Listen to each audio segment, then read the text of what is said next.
오늘 이 시간 저와 여러분에게 주시는 하나님의 말씀은 구약성경 이사야 30장 18절부터 26절까지의 말씀입니다.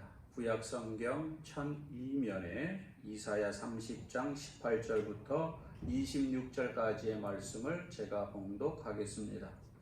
그러나 여호와께서 기다리시나니 이는 너희에게 은혜를 베풀려 하심이요 일어나시리니 이는 너희를 긍휼히 여기려 하심이라. 대저 여호와는 정의의 하나님이시라. 그를 기다리는 자마다 복이 있도다. 시온에 거주하며 예루살렘에 거주하는 백성아, 너는 다시 통곡하지 아니할 것이라. 그가 내 부르짖는 소리로 말미암아 내게 은혜를 베푸시되 그가 들으실 때에 내게 응답하시리라. 주께서 너희에게 환난의 떡과 고생의 물을 주시나 내 스승은 다시 숨기지 아니하시리니 내 눈이 내 스승을 볼 것이며 너희가 오른쪽으로 치우치든지 왼쪽으로 치우치든지 내 뒤에서 말소리가 내 귀에 들려 이르기를 이것이 바른 길이니 너희는 이리로 가라 할 것이며 또 너희가 너희 조각한 우상에게 입힌 은과 부어 만든 우상에 올린 금을 더럽게 하여 불결한 물건을 던짐같이 던지며 이르기를 나가라 하리라.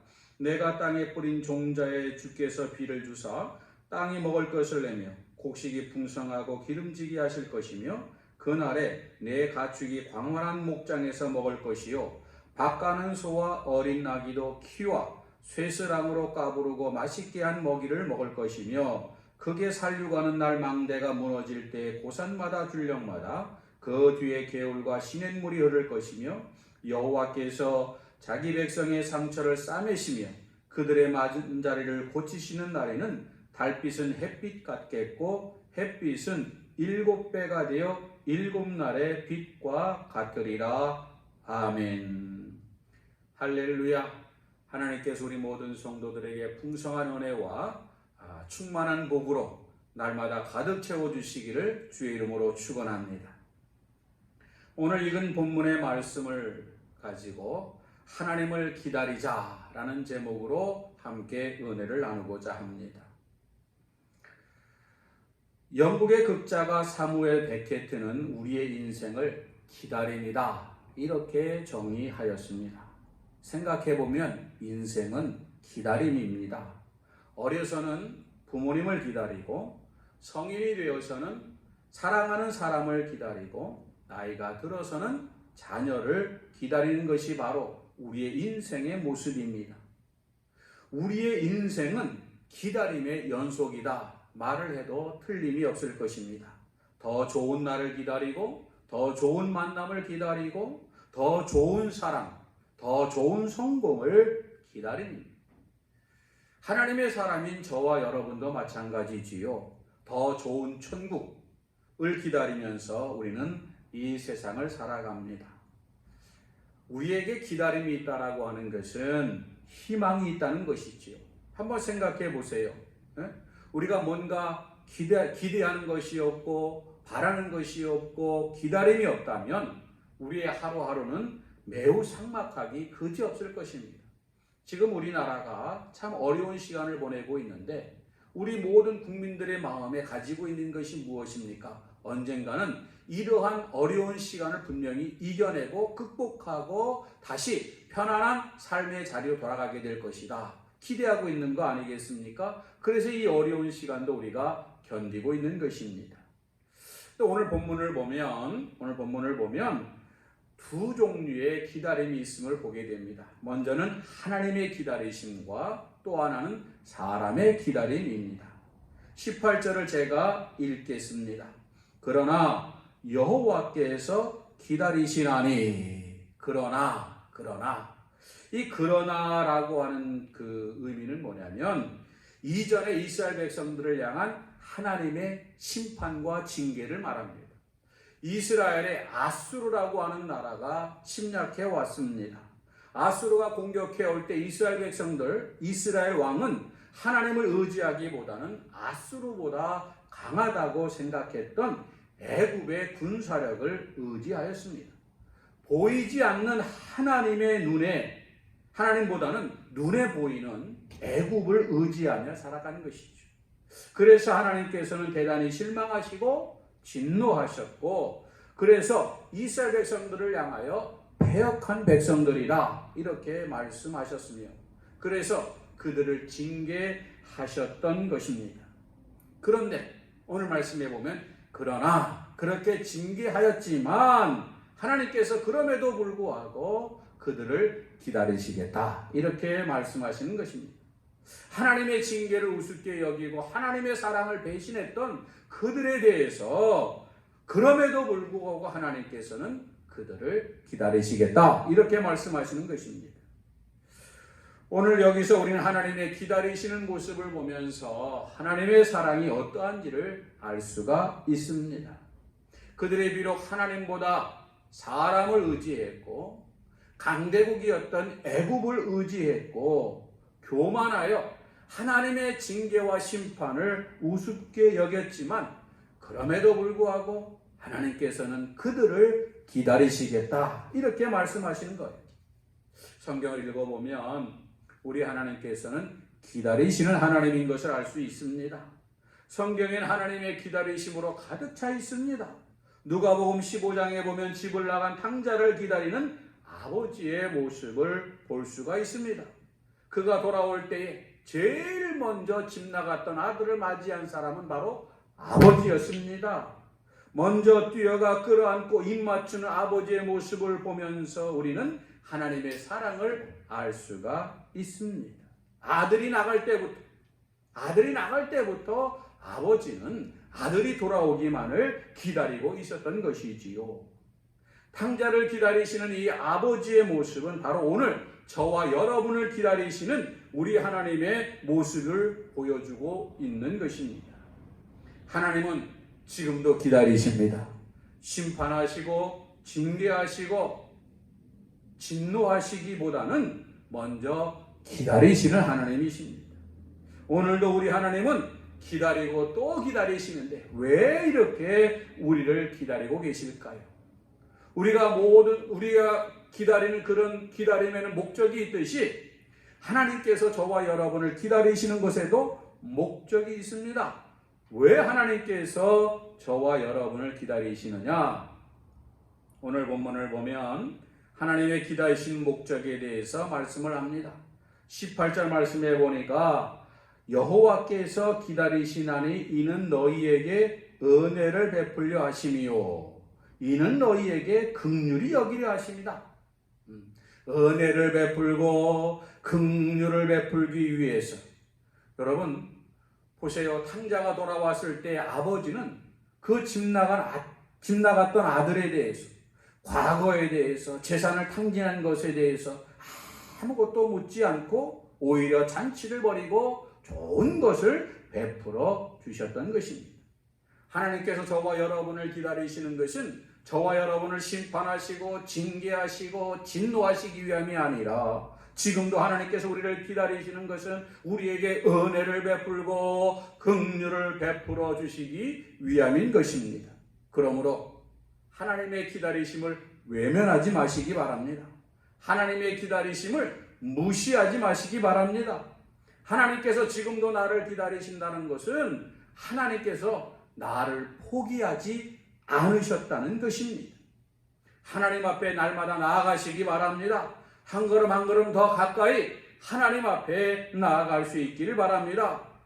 아무리 상했어도, 아무리 죄가 컸어도 하나님 앞에 돌아가기만 하면 하나님께서 상하고 통회하는 마음을 절대 멸시하지 아니하시고 은혜를 베풀어 주시고 긍휼히 여겨 주시는 것입니다. 오늘 18절을 보면 하나님의 기다리심이 사람의 기다림으로 변합니다. 18절 말씀해 보니까 하나님을 기다리는 자가 복이 있다 이렇게 말씀하고 있는 것입니다. 신앙생활이라고 하는 것은요, 기다림의 연속입니다. 하나님의 응답을 기다리고 하나님의 약속을 기다리고 다시 오실 주님을 기다리는 것, 이것이 바로 신앙생활입니다. 그래서 초대교회 성도들은 마라나타, 아멘 주 예수여 어서 오시옵소서 인사를 하였던 것입니다. 우리가 성경을 읽어보면 믿음으로 성공한 사람들의 한 가지 특징이 있는데 그것은 바로 기다림에 성공하였다는 것입니다. 실패한 사람들은요, 기다림에 실패했던 것입니다. 여러분, 사울왕이 왜 실패하였습니까? 사울왕이 왜 하나님께 버림을 받았습니까? 이유는 간단합니다. 기다리지 못했기 때문에 그렇습니다. 기다리지 못했기 때문에. 여러분, 아브라함을 보십시오. 아브라함은 25년을 기다렸습니다. 물론 그 과정에 실수도 하고 넘어지기도 했지만은 끝까지 기다렸기에 결국 그는 믿음의 조상이 될 수가 있었던 것입니다. 노아도 하나님의 명령을 따라 무려 120여 년을 기다렸습니다. 기다리고 기다림으로 말미암아 그의 온 가족이 구원함을 받았던 것입니다. 꿈꾸는 사람이었던 요셉 역시 마찬가지입니다. 하나님의 꿈을 받았습니다. 11별과 해와 달이 자기에게 절하는 꿈을 꾸었습니다. 형들이 배워놓았던 그 곡식단이 자기에게 절을 하는 꿈도 꾸었습니다. 그런 꿈을 꾸었지만은 그 꿈이 이루어질 때까지 요셉은 기다리고 기다리고 또 기다렸던 것입니다. 그래서 결국 애굽의 총리가 될 수 있었던 것입니다. 누가복음 2장에 보면 시몬이라는 사람이 등장을 합니다. 이 사람이 메시아 보기를 기다리고 기다리다가 결국에는 아기 예수를 만납니다. 그리고 그 아기 예수를 품에 안고 메시아를 보내신 하나님을 찬양하며 영광을 올려드렸습니다. 사랑하는 여러분, 신앙생활이라고 하는 것은 기다리는 것입니다. 하나님을 기다린다는 것입니다. 하나님을 기다린다는 것은 아무것도 하지 않고 그저 빈둥빈둥 백수처럼 노는 것을 의미하는 것이 아닙니다. 그저 감나무 아래에서 감이 떨어지기만을 기다리는 것도 분명 아닙니다. 뭔가 요행을 바라보고 막연하게 있는 것, 그런 것이 아닙니다. 오늘 본 말씀에 보면 하나님을 기다리는 것에 대해서 두 가지로 우리에게 설명하고 있습니다. 먼저는 부르짖어 기도하는 것입니다. 하나님을 기다린다는 것은 하나님을 향해서 부르짖어 기도하는 것입니다. 19절 말씀에 보니까 이렇게 말씀합니다. 그가 내 부르짖는 소리로 말미암아 내게 은혜를 베푸시되, 부르짖는 소리로 말미암아 내게 은혜를 베푸시되. 여러분, 하나님을 기다린다는 것은 하나님을 향해서 그분의 얼굴을 구하며 하나님 앞에 부르짖는 것입니다. 사람들은 어려운 일을 만나면 안절부절합니다. 좌불안석이고 불안해서 평안치를 못합니다. 심지어 하나님의 사람들도 그렇습니다. 안절부절 어쩔 줄 모르고 그 어려운 문제를 해결하고자 동분서주 바쁘게 지냅니다. 이스라엘 백성들도 그랬습니다. 아수르라고 하는 강대국이 침공해 오니까 어쩔 줄 몰라 주변 국가들을 찾아다니며 정신없이 도움을 요청합니다. 동분서주합니다. 애굽을 향해서 도움을 요청합니다. 그런데 이런 이스라엘 백성들을 향하여 하나님께서 뭐라고 말씀하시냐면 15절 말씀에 이렇게 말씀합니다. 주 여호와 이스라엘의 거룩하신 이가 이같이 말씀하시되 너희가 돌이켜 조용히 있어야 구원을 얻을 것이요 잠잠하고 신뢰하여야 힘을 얻을 것이거늘 너희가 원하지 아니하고. 이렇게 말씀합니다. 잠잠하고 조용히 있어라. 그냥 막연하게 가만히 있으라는 겁니까? 아닙니다. 잠잠히 조용하게 하나님께 집중하라는 것입니다. 하나님께 집중하라는 것입니다. 여러분, 지금 우리나라가 큰 어려움 가운데 있습니다. 정말 많은 사람들이 활동에 제한을 받고 있지 않습니까? 이런 때는 우리 모두는 사람을 보고 환경을 볼 때가 아니라 하나님께 집중할 때입니다. 오직 하나님만 바라보고 하나님께만 집중하는 저와 여러분이 되기를 소망합니다. 문제에 집중할 게 아닙니다. 상황에 집중할 게 아닙니다. 환경을 볼 때가 아닙니다. 지금은 오직 하나님만 보아야 할 때입니다. 인생의 위기를 만났습니다. 어려운 고통의 시간을 보내고 있습니다.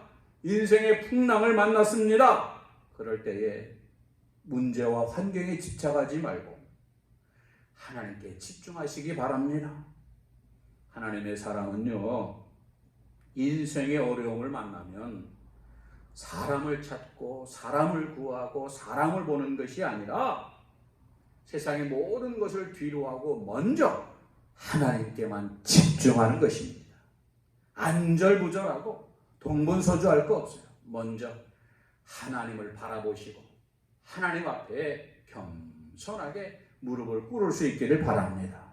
자, 그러면 하나님께 집중한다는 게 뭘까요? 하나님께 집중한다는 것은 하나님께 기도하는 거예요. 기도하는 거예요. 네? 하나님을 기다린다는 것은 하나님께 부르짖어 기도하는 것을 말하는 거 아니겠습니까? 언제까지 우리가 부르짖어 기도해야 될까요?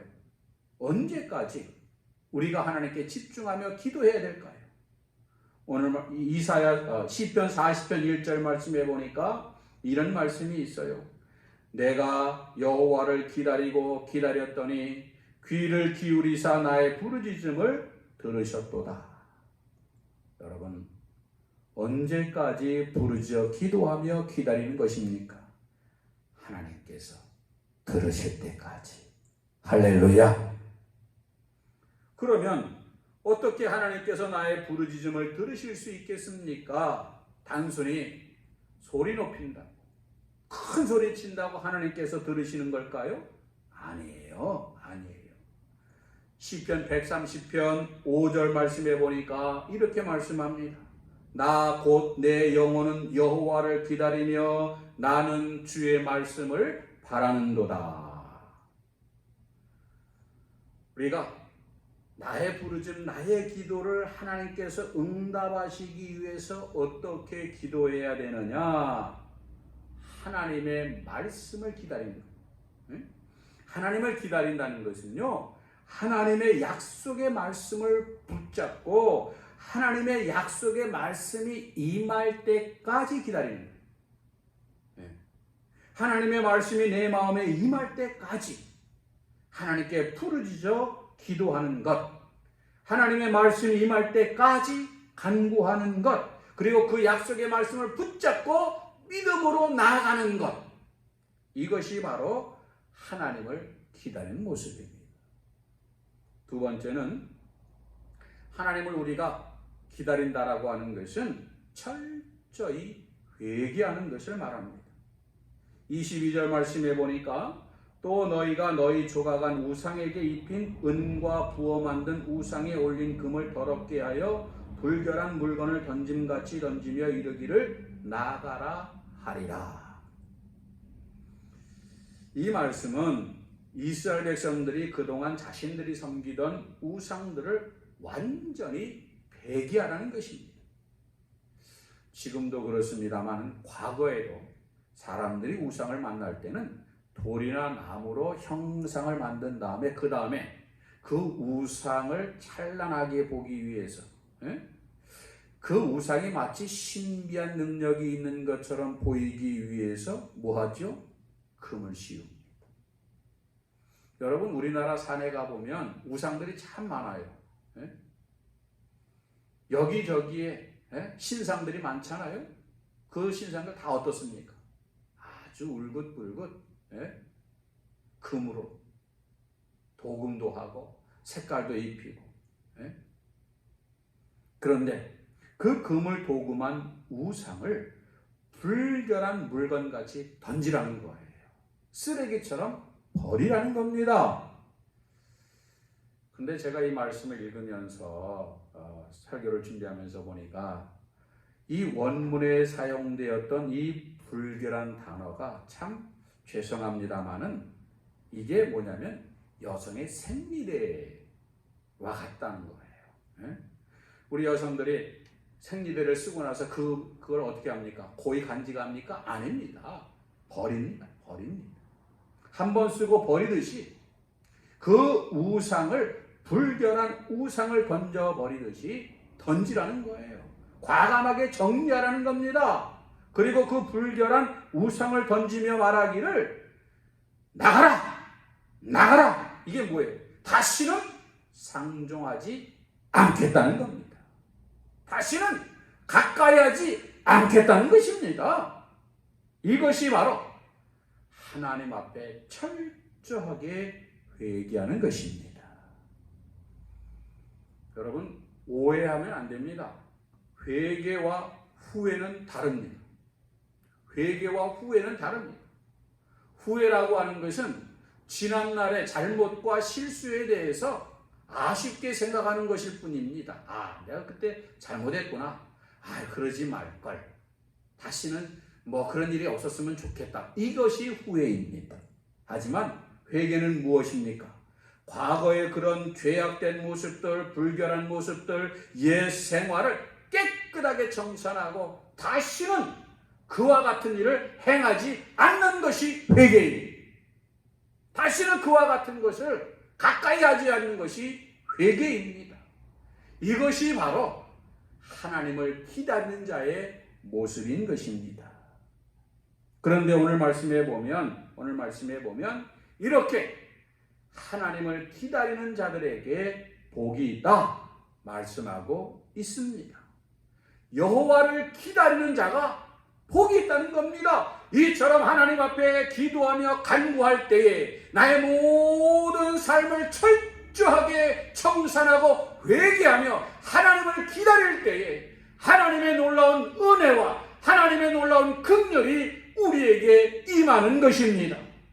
오늘도 사랑하는 여러분, 우리 모두가 철저하게 회개하고 하나님의 은혜를 구하고 있다면 우리 모두 이미 하나님의 놀라운 복을 받은 사람들입니다.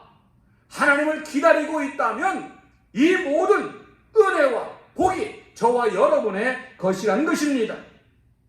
바라기는 이 어려운 시간, 이 힘든 시간, 사람을 보고 환경을 보는 것이 아니라, 문제에 집중하는 것이 아니라, 세상의 모든 것을 다 끊어버리고 오직 하나님께만 집중하고 하나님만 바라보면서 하나님께 부르짖어 기도하며 나의 모든 것을 깨끗하게 청산하고 나의 모든 것을 철저하게 회개하고 하나님을 기다림으로 말미암아 하나님의 복과 은혜를 받아 누리는 우리 모든 성도들 되기를 주의 이름으로 축원합니다. 기도하겠습니다. 은혜와 사랑이 풍성하신 하나님, 지금은 하나님을 기다릴 때입니다. 지금은 하나님께만 집중할 때입니다. 지금은 하나님만 바라볼 때입니다. 우리 모든 성도들, 이 어려운 시간에 사람을 보고 세상을 보고 환경을 보는 것이 아니라 하나님을 바라보며 집중함으로 말미암아 하나님의 놀라운 복과 은혜 가운데 모든 것을 이기며 극복하며 나아가는 믿음의 사람들이 될 수 있도록 도와주시옵소서. 예수님의 이름으로 기도 올리옵나이다. 아멘.